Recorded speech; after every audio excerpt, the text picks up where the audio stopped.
Hey, Karen. So it's the week right after the 4th of July weekend and, fireworks, cookouts, that neighbor that starts early and goes hard way into the night. Great.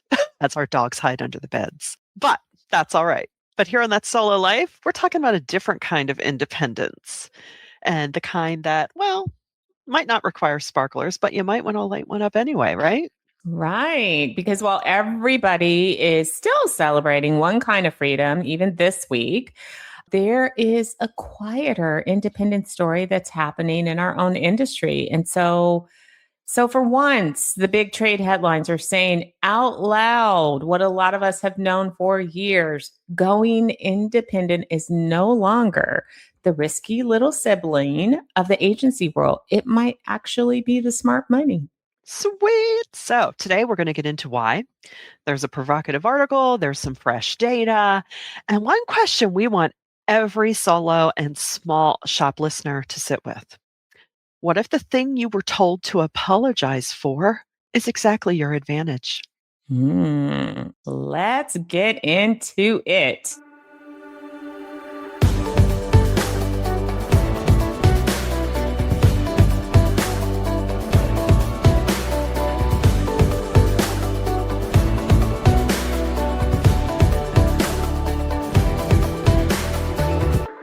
So, the spark for this episode today, it was actually inspired by a PR news article. And the headline of the article is Old School is the New School: How Independent PR is Outrunning the Holding Company Model. Oh my gosh, that's fabulous. And shout out to Jennifer Reese. She is the founder and president of the Sway Effect, who wrote this article. And I love the framing because her whole argument is that the future of PR looks a lot like the past. Oh, thank God. Not the bloated 14 layers of approval past, though, because no one wants that. But the version that existed before scale became the only thing anyone measured, right?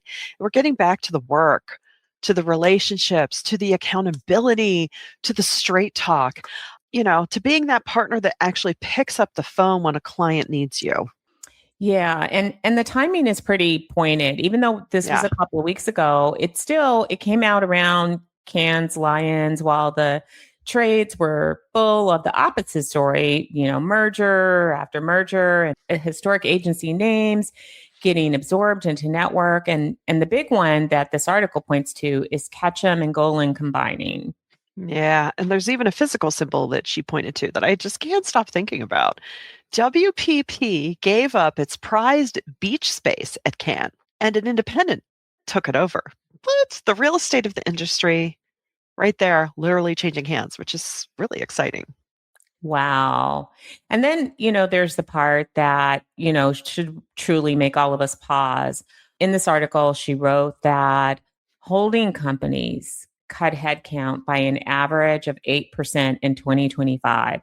And of course, we will link to all of the source data in the show notes, but there was a forecast attributed to Forrester that of a 15% reduction in 2026. Wow. And yeah, you flagged that to me before we came on air. It's not Yeah. nothing.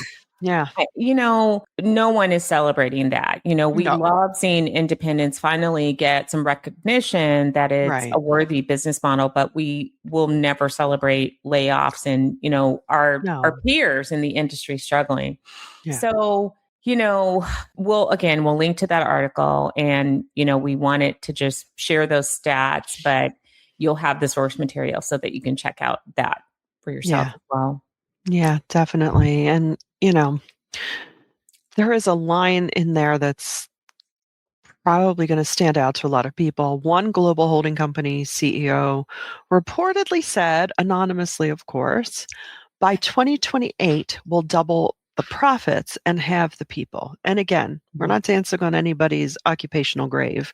And, these CEOs, anyway, I won't I mean, delve into that, but doubling profits and having the people. So I think, the unspoken truth there is that they probably think that with technology, AI, that they will probably be able to get the work done in a more efficient way. it will be interesting to see how that plays out because, of course, Yeah. in the short term, we're seeing a bloodbath across so many Yeah. industries, but that's not going to last. And we all know that. Mm. So we're You know, not co signing that thinking no. at all because I feel like even though that quote is not attributed to a specific person, it definitely reflects a mood and it's a model that we're seeing where people are just being treated like a cost to cut. Hmm. Yeah, definitely. Definitely. And, and we're already seeing, though, how some corporations who did this earlier, they're hiring people back. I've seen it in the automotive industry. Yes. Where are they calling it? They're hiring back the graybeards because their AI initiatives are failing miserably, and it's costing them money. So we shall see. But another thing that Reese brings in this article is the receipts, which we always like. We like to have proof. We like to have the facts. And the proof she's presenting is on the side of us independents. Yeah, they are. Yeah. I mean, from, O'Dwyer's independent PR firm rankings in 2026, they showed that the independent sector pushed combined fee income to 4.8 billion. And out of the top 140 independent firms that they surveyed, nearly a third of those posted double-digit growth. Wow. 1/3, double digits. That's amazing. And that's something for all of us to sit with and think about as we think, oh, I can't go after that business. I'm too little. Yeah. No. And this is all in the same year that the large corporations are announcing layoffs. So as we say so often, there is work to be had out there. I completely agree with you, Michelle. And, for those who weren't on that growth trajectory, I hope that this gives you some hope and some confidence that, you know what, Yeah. it is our moment and work is being awarded. We just have to hang in there, do the business development, stay consistent, and don't get discouraged. Yeah, definitely, definitely. And there's another stat that made me go, "What?" A 2025 joint study from the ANA and the 4As found that clients stay with independent agencies an average of 7.3 years. At holding company agencies, only 5.8 years. I I'll mean, take I it. want to be honest with you and tell you that I'm actually surprised the holding company number is that high because Yeah. anecdotally, I think that if we polled our solos, I hear this all the time. We keep clients for a long time. People have clients for 10, Yep. 15, 20 years. Yep.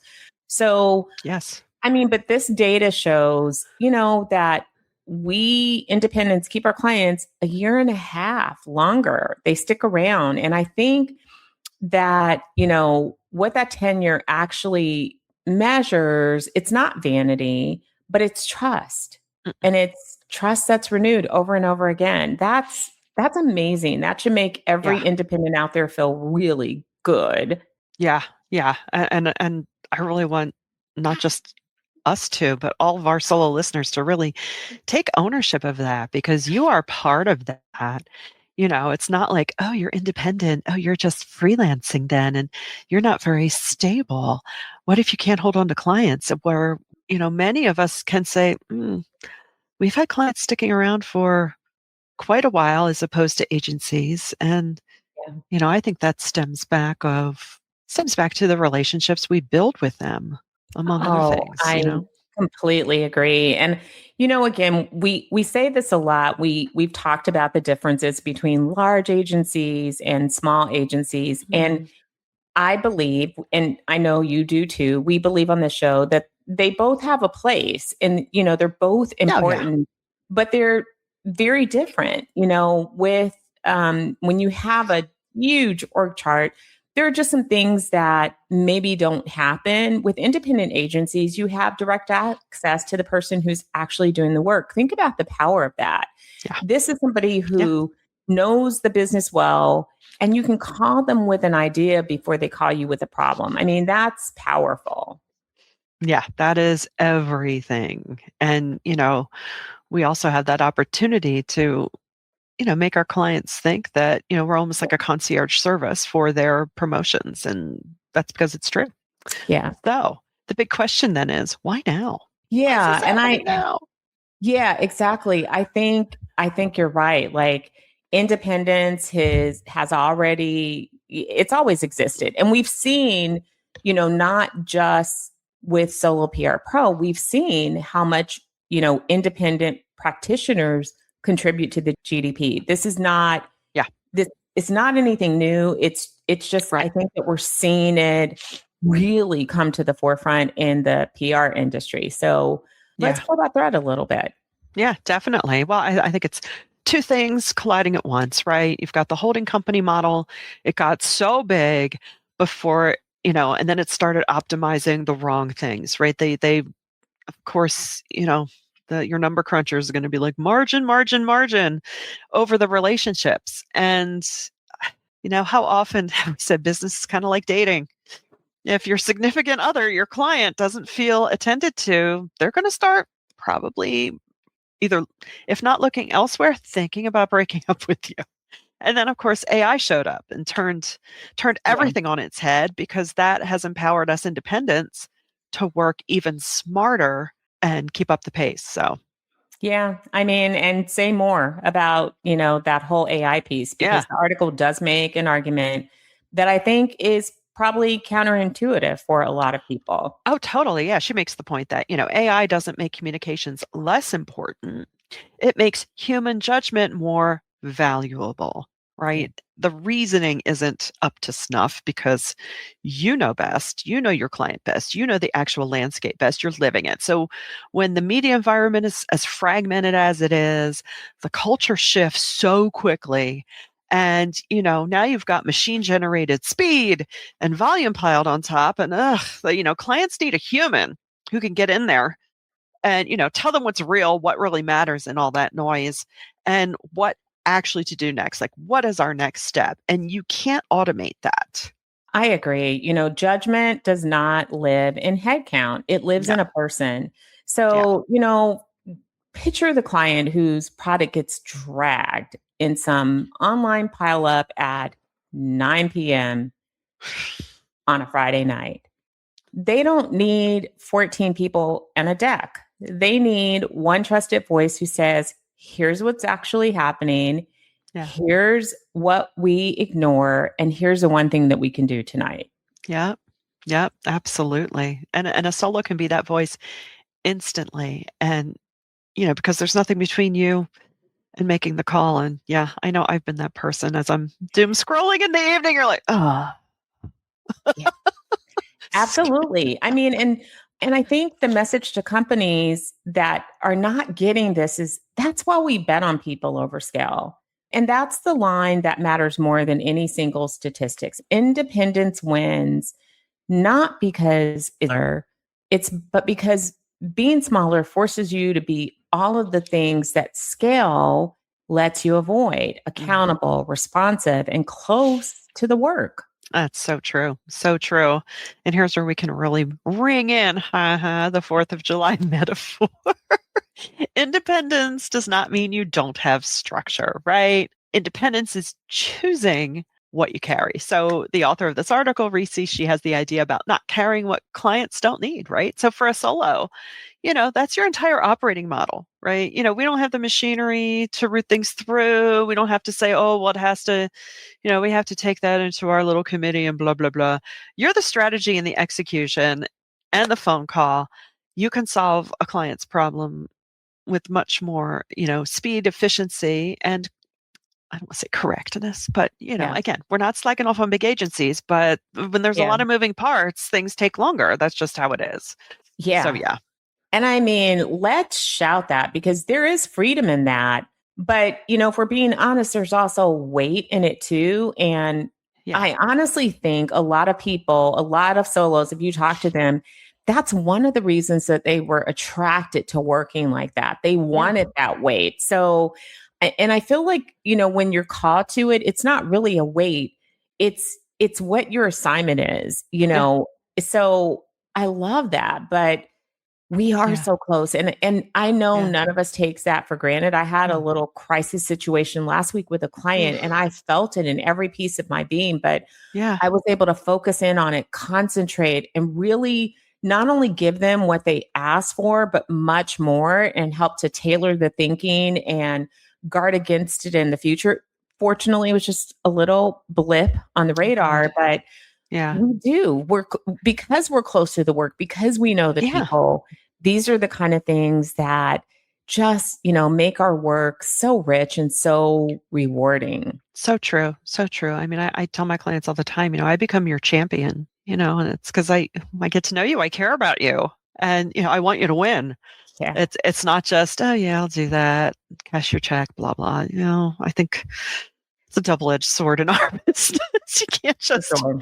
run the numbers and put it out of your mind. But, with all our rah-rah talk, we don't want to romanticize this too much, right? I mean, this article was mostly about independent agencies, firms with teams, such as she mentions in it, the sway effect. But, like you and I, a lot of our listeners are solos, or, we work with partners on projects, which, really distills it down to the true meaning of independence. It does. I mean, I think it makes us the purest version of Mm, what this article describes. So, all the things that are credit to independence, the trust, the responsiveness, the direct access, the judgment, a solo PR pro embodies all of it with nothing in between. So, that's the advantage, and it's fully concentrated. right. That same concentration is the hard part, right? When you're the whole agency, there's no bench, no Yeah. one to hand it off to, with the midnight crisis off to, no colleague down the hall to sanity check the risky call. So the freedom and the isolation, they come in the same box. Yeah. Um, but, I think most of our listeners out there, we have each other. We have sounding boards. Like I know I could ping you, Karen, and go, oh, what do you think about this? And so that's the beauty of our solo community. And I will say, sorry, shameless plug, but what the article didn't know is that Solo PR Pro exists. So that's our unique superpower for Solo PR Pro members is that, Yeah. yes, many people are independent or have, one or two people or just work with contractors. However, we are definitely not alone and we have a community and we have all of those same benefits of colleagues and people that you can tap that are experts in different subjects. So I had to say that because that excites me Yeah. too, that there is a niche being filled. But you're right. The honest tension that we always come back to is that the market is finally validating independence. Yeah. And the data is telling us that clients want exactly what we offer. So the Woohoo. headlines say the old model is straining. This is definitely our moment. So woohoo. Happy And Independence Day to independence. I feel like I have to go set off some firecrackers. Yeah. Yeah. And the beauty of it is you don't have to, excuse me, be alone to be independent. I got so excited. Yeah. Yeah. I agree. I agree. And I love this. And again, solo PR pro. I'm sorry, but the headlines write themselves for this Exactly. episode. It's And I so love our true. members. I mean, we have a Yeah, unique group of people that we are do. members that are so smart. And I love that we are built for independent practitioners. We were built Yeah. by independent practitioners. Yeah. And, you know, it's nobody hands you that solo path on your own. No. It's just handed to you by default. But Yeah. with this peer support, you definitely have the resources and the hand holding and Yeah. the gut checks and all of those things that you need. Absolutely, absolutely. And you and Kelly before you have developed all kinds of great proprietary resources for the solo, for everyone from who's just starting out to seasoned. I can't, yes, I'm here on this podcast, but I will say it again because I probably haven't said it in 100 episodes or so. Seeing way back in the beautiful Twitter days, just seeing that this existed made me realize I could do this. There were other people as it's like, what? Like me Yeah. to do it. And I have to say, our members are kind, they're generous, they're sincere. It's truly a beautiful, safe place. Our Facebook group is private. It's a safe room. You can ask a question you would never post publicly out of fear of, oh, people are going to think I don't know what I'm doing. But no, No, Yeah. it's, you can ask about, hey, I just fired a client, or am I crazy, or is this brief impossible? Or what do you mean they want all this for like so little money? Should I waste my time? And you can get answers from people who've been exactly where you are. And I always say it's like the best online staff meeting ever. Yeah. There It's we go. basically all the upside of Yeah. independence, but none of the Yep. isolation. That's true. That's true. So check it out at soloprpro.com. But as the fireworks continue to go off, I'm sure, because once these people buy their fireworks, they'll be shooting them off all summer. Unfortunately. Here's our toast. We're toasting the independence to all Yes, of we are. us, to everyone who bet on yourself and who bet on people over scale. We salute you, and we are grateful to have you in our community. And I, for one, am celebrating that the market is finally catching up to where we always were. So, solos, keep going. Yep, keep going. Visit soloprpro.com. Check our podcast out. It's at thatsololife.com, where we have past episodes. And if you want to see us on YouTube, and if you did get benefit from this, please do share it around. That's how we grow, right? And until next time, thanks for listening to That's Solo Life. Happy 4th of July, everybody.